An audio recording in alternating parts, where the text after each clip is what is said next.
watch the Iran Contra hearings? Yes, I did. Yes, I did. Portions of it.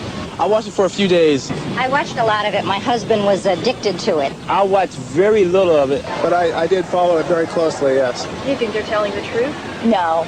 No, not really. Not the whole truth. I think they're under oath, so I think they're telling the truth. They couldn't remember. They all had lobotomies. That nobody could remember anything. You talk about senility. Holy cow. They were lying about most everything. There is a lot more to the story, but whether or not we'll ever find out about it is another question.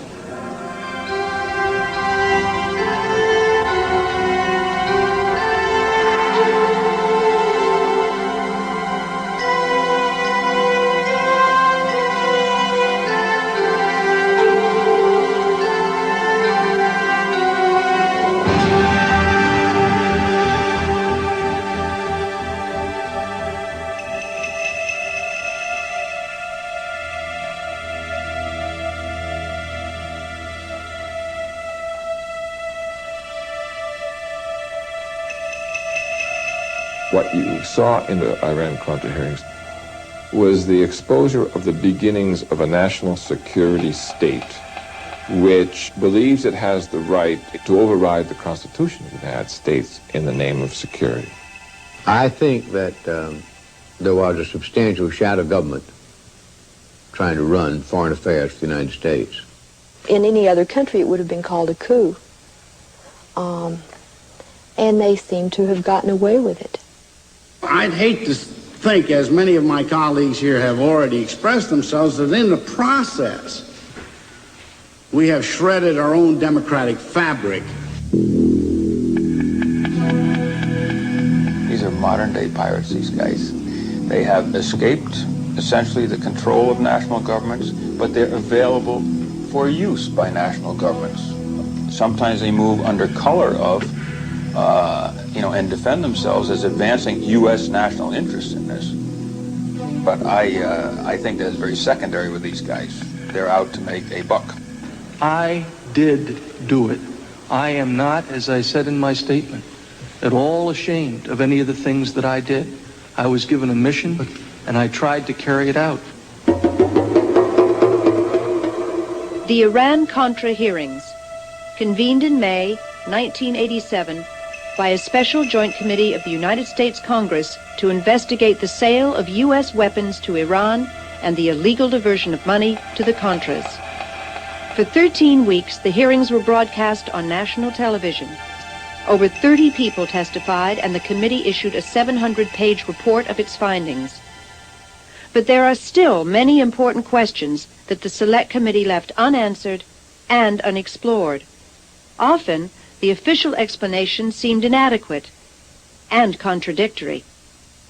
Our government has a firm policy not to capitulate to terrorist demands, that no concessions policy remains in force. In spite of the wildly speculative and false stories about arms for hostages and alleged ransom payments, we did not, repeat, did not trade weapons or anything else for hostages, nor will we. Despite Reagan's denials, investigations soon revealed that arms had been traded for hostages held in the Mideast. A few months ago, I told the American people I did not trade arms for hostages.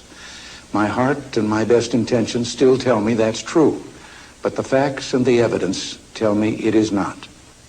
Only days later, it was further revealed that the arms to Iran had been severely marked up. Some of the profits had been illegally diverted to support the Contras, a guerrilla force organized by the CIA fighting the Nicaraguan government. The Reagan administration had a major scandal on its hands. What has been going on that had been kept from me in various covert operations? Did they deceive you? You didn't answer whether Poindexter and North deceived you. We had weapons being sold by the Pentagon under the Economy Act to the CIA, and the CIA selling them to a third party or an agent, in the case of General Secord, who would then complete the transactions. I'm just trying to find out where the authorities were coming from to do these activities. I mean, clearly there was no congressional oversight over this because it was kept totally hidden from the Congress. From whom would you have to get the green light in order to make the request, or the direction, I take it, to C-Court to move ahead? Well, as I have testified, Senator, I talked to Director Casey, I talked to Mr. McFarland, I talked to Admiral Poindexter. The use of U.S. government money for supporting the overthrow of the Nicaraguan government was specifically prohibited when Congress enacted the Boland Amendment in 1984. Even though it remained in effect until 1986, millions of dollars in profits from Iranian arms sales were secretly diverted to the Contras during this period through contacts with middlemen such as Moniker Ghorbanifar. Mr. Ghorbanifar took me into the bathroom, and Mr. Ghorbanifar suggested several incentives to make that February transaction work. And the attractive incentive for me was the one he made, that residuals could flow to support the Nicaraguan resistance. Even Ghorbanifar knew that you were supporting the Contras. Yes, he did. Izvestia knew it. The name had been in the papers in Moscow. It had been all over Danny Ortega's newscast. Radio Havana was broadcasting it. It was in every newspaper in the land. All our enemies knew it, and you wanted to conceal it from the United States Congress. We wanted to be able to deny a covert operation. Did these hearings uncover the full story behind the Contragate scandal? Or was it merely an attempt to keep the real truth hidden from public view? Peter Dale Scott, professor at the University of California at Berkeley, has conducted extensive research on covert action and CIA activities. The results are detailed in his book, The Iran Contra Connection.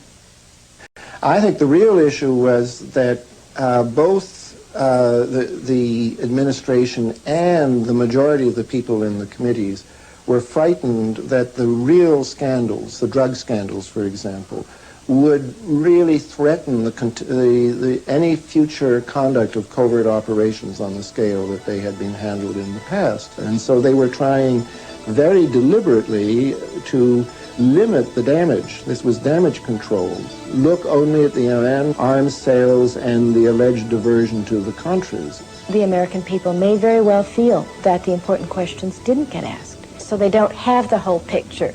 They have a few little transactions and nauseating detail on those few transactions, but they were cheated out of the whole bowl of wax. And so they were pulling their punches on all the major questions and issues of what really happened in this thing, what the CIA's role was. Anytime they got into anything that was really sensitive about exactly that, exactly what the CIA's role was and exactly what laws were broken and when, they went into secret session, which means that we the people won't be, we won't ever know. Like you, I do not wish to see secrets of this land inadvertently and accidentally made public. Accordingly, the panel will enter into executive session. In addition to facts that were hidden from the public through secrecy in executive sessions, other evidence was simply destroyed. When you got back to examining what they had done, they systematically destroyed and shredded all of the documentation, as much as they could get. Hours of shredding. Altered some of the documents that remained. Stole what they couldn't shred. Now this gives you an indication that there may be a few things they did that they didn't want the public to know.